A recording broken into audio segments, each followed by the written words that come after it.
জুবিন দা যিখন সাগৰৰ পানীত ডুবি ঢুকালে সেই সাগৰৰ পানীটোপাও চাবলৈ যোৱা নাই এতিয়ালৈকে চিআইএ। তাৰপিছত যদি হিমন্ত বিশ্ব শৰ্মাই কয় যে মই এখন বৰ সাংঘাতিক চাৰ্জশ্বিট দিছো, তেতিয়াহ'লে মই ক'ম যে তেনেকুৱা চাৰ্জশ্বিট মই 1 ছেকেণ্ডত ডাষ্টবিনলৈ দলিয়াই পেলাম। জুবিন গাৰ্গৰ হত্যাকাৰীবিলাকক বচাবৰ কাৰণেহে আজি চাৰ্জশ্বিট দিয়া কৈছে। জুবিন গাৰ্গৰ হত্যাকাৰীক ফাঁচি দিবৰ কাৰণে বা জুবিন গাৰ্গৰ হত্যাকাৰীক যাৱজ্জীৱন কাৰাদণ্ড দিবৰ কাৰণে আজি চাৰ্জশ্বিট দিয়া পোৱা নাই। এই চাৰ্জশ্বিট হ'ল হিমন্ত বিশ্ব শৰ্মাই 2026 চনৰ নিৰ্বাচনত যাতে গাঁৱৰ পৰা খেদা নাখায়। জুবিন গাৰ্গ আমাৰ আটাইতকৈ জনপ্ৰিয় শিল্পীজনক তেওঁলোকৰ দিনত হত্যা কৰালে, মাৰালে, বিজেপি চৰকাৰৰ দিনত মাৰালে। আৰু মৰোৱাৰ পাছত এতিয়া তেওঁলোকে তদন্ত নকৰে।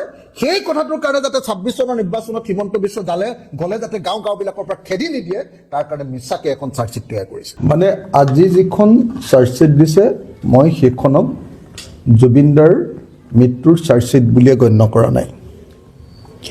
মই ভাবোঁ যে আজিৰ যিখন চাৰ্জশ্বিট দিছে এইখন হ'ল হিমন্ত বিশ্ব শৰ্মাৰ 2026 চনৰ নিৰ্বাচনী প্ৰচাৰৰ এখন ইস্তাহাৰ। আজিলৈকে পৃথিৱীত মই যিমান চাৰ্জশ্বিট দেখিলোঁ এইখনেই প্ৰথম চাৰ্জশ্বিট যিখন চাৰ্জশ্বিটত আইঅ' বা তদন্তকাৰী বিষয়া বা CIO বা মুখ্য তদন্তকাৰী বিষয়া ঘটনা সংঘটিত হোৱা স্থানলৈ নোযোৱাকৈ দিয়া প্ৰথমখন পৃথিৱীৰ চাৰ্জশ্বিট।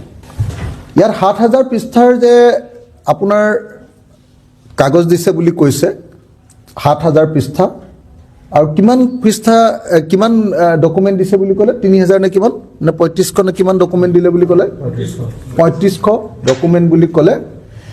এইচব একো ডকুমেণ্ট একো নহয়। মই একদম ক্লিয়াৰলি আপোনালোকক কৈছোঁ যে যি তদন্ত প্লেচ অফ অকাৰেঞ্চ বা য'ত ঘটিছে তালৈ নোযোৱাকৈ কৰা তদন্ত, সেই তদন্তই পৃথিৱীৰ কোনো কেছতে কেতিয়াও কোনো মানুহক ন্যায় দিব নোৱাৰে। জুবিন দাৰ মৃত্যু ঘটিছে ছিংগাপুৰত, তদন্ত কৰিছে দিছপুৰত। জুবিন দা যিখন সাগৰৰ পানীত ডুবি ঢুকালে সেই সাগৰৰ পানীটোপাও চাবলৈ যোৱা নাই এতিয়ালৈকে চিআইএ। তাৰপিছত যদি হিমন্ত বিশ্ব শৰ্মাই কয় যে মই এখন বৰ সাংঘাতিক চাৰ্জশ্বিট দিছোঁ, তেতিয়াহ'লে মই ক'ম যে তেনেকুৱা চাৰ্জশ্বিট মই 1 ছেকেণ্ডত ডাষ্টবিনলৈ দলিয়াই পেলাম। মই বাৰম্বাৰ কৈ আছিলোঁ যে ঠিক আছে, ফাৰ্ষ্ট পেজৰ চাৰ্জশ্বিট এখন দি দিয়া।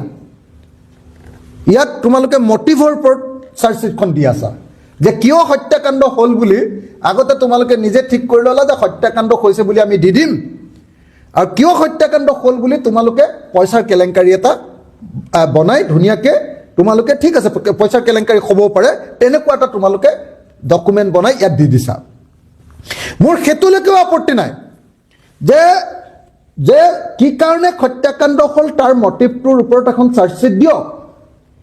কিন্তু হত্যাকাণ্ডটো কেনেকৈ সংঘটিত হ'ল, কোনে মাৰিলে, তাৰ কি পৰিস্থিতি, তাৰ ওপৰত যদি ষ্টেটমেণ্ট নাথাকে, তাৰ ওপৰত যদি এভিডেন্স তথ্য নাথাকে, আৰু তাৰ ওপৰত যদি ডকুমেণ্ট নাথাকে, দলিল, তেতিয়াহ'লে সেই তদন্ত এটা শূন্য তদন্ত, শূন্যত গদা ঘূৰোৱা এটা তদন্তৰ বাহিৰে আন একো নহয়। গতিকে CID বা SITয়ে যোৱা 88টা দিন নহয়, কেইটা দিন, 84টা দিনত অকল শূন্যত গদা ঘূৰালে। ইয়াক কয় শূন্যত গদা ঘূৰোৱা বুলি অসমীয়াত কয়। শূন্যত গদা ঘূৰালে। একবাৰৰ কাৰণেও তেওঁলোকে প্লেচ অফ অকাৰেঞ্চ বা য'ত ঘটনা ঘটিছে তাত গৈ তদন্ত কৰিবৰ কাৰণে কোনো ব্যৱস্থা নল'লে। নাম্বাৰ 1। নাম্বাৰ 2, মই বাৰম্বাৰ কৈ আছোঁ যে ভাৰতবৰ্ষৰ BNSS 2023-এ 112 নম্বৰ যিটো ধাৰা তাত স্পষ্টকৈ কৈ দিছে যে বিদেশত ঘটনা ঘটিলে আমি নিশ্চিতভাৱে কোৰ্টৰ জৰিয়তে লেটাৰ্ছ ৰেগুলেটৰী পঠিয়াইহে কেৱল তদন্ত কৰিব পাৰিম আৰু তথ্য আনিব লাগিব। হিমন্ত বিশ্ব শৰ্মাই মোক উত্তৰ দিলে বিধানসভাত, বোলে নহয় আমি MLATৰ জৰিয়তে আনিলেও হৈ যাব। কিন্তু চেন্নাই কোৰ্টে স্পষ্টকৈ কৈ থৈছে যে MLATৰ জৰিয়তে আনিলে নহ'ব, MLAT থাকিলে বস্তু আনিব পাৰিব, কিন্তু সেইটো আনিব লাগিব কোৰ্টৰ জৰিয়তে। এতিয়ালৈকে ছিংগাপুৰৰ পৰা তেওঁ কৈছে যে নাই আমি ছিংগাপুৰৰ পৰা গভৰ্ণমেণ্টৰ পৰা অনা তথ্যৰ জৰিয়তে আমি এইটো প্ৰমাণ কৰি দিম। আৰু ছিংগাপুৰ গভৰ্ণমেণ্টে কৈছে যে জুবিন গাৰ্গৰ মৃত্যুটো হত্যাকাণ্ড নহয়, ছিংগাপুৰ গভৰ্ণমেণ্টে কৈছে যে জুবিন গাৰ্গৰ মৃত্যুত কোনো ধৰণৰ ফাউল প্লে নাই, কোনো ধৰণৰ বেমেজালি, কোনো ধৰণৰ কেলেংকাৰী নাই, সেইটোতো স্বাভাৱিক মৃত্যু। আৰু তাৰ পাছত কৈছে যে ছিংগাপুৰৰ তথ্য আনি, ছিংগাপুৰ চৰকাৰে দিয়া তথ্য দি, ছিংগাপুৰ চৰকাৰে দিয়া এভিডেন্স দি আমি এইটো হত্যাকাণ্ড বুলি প্ৰমাণিত কৰিম। ইয়াতকৈ আৰু আভুৱা ভৰা ঘটনা কেতিয়াবা ঘটনা ঘটিছে? পৃথিৱীৰ মোক এটা গোচৰৰ নাম কওক যিটো গোচৰত এতিয়ালৈকে প্লেচ অফ অকাৰেঞ্চত তদন্ত নকৰাকৈ চাৰ্জশ্বিট দিয়া হৈছে। এইটোৱে অসমৰ জুবিন গাৰ্গৰ কেছটোৱে একমাত্ৰ পৃথিৱীৰ ঘটনা য'ত চাৰ্জশ্বিট দিয়া হৈছে অথচ IO আৰু CIO এতিয়ালৈকে ঘটনাস্থলীলৈ যোৱা নাই। গতিকে মই কৈ দিছোঁ, আপোনালোকক স্পষ্টকৈ কৈছোঁ যে জুবিন গাৰ্গৰ হত্যাকাৰীবিলাকক বচাবৰ কাৰণেহে আজি চাৰ্জশ্বিট দিয়া হৈছে। জুবিন গাৰ্গৰ হত্যাকাৰীক ফাঁচি দিবৰ কাৰণে বা জুবিন গাৰ্গৰ হত্যাকাৰীক যাৱজ্জীৱন কাৰাদণ্ড দিবৰ কাৰণে আজি চাৰ্জশ্বিট দিয়া হোৱা নাই। সেইকাৰণে মই বাৰম্বাৰ কৈছোঁ যে এই চাৰ্জশ্বিট জুবিন গাৰ্গৰ হত্যাকাৰীক ধৰিবৰ কাৰণে চাৰ্জশ্বিট নহয়, এই চাৰ্জশ্বিট হ'ল হিমন্ত বিশ্ব শৰ্মাই 2026 চনৰ নিৰ্বাচনত যাতে গাঁৱৰ পৰা খেদা নাখায়, বিজেপিয়ে যাতে গাঁওবিলাকৰ পৰা খেদা নাখায়। জুবিন গাৰ্গ আমাৰ আটাইতকৈ জনপ্ৰিয় শিল্পীজনক তেওঁলোকৰ দিনত হত্যা কৰালে, মাৰালে, বিজেপি চৰকাৰৰ দিনত মাৰালে।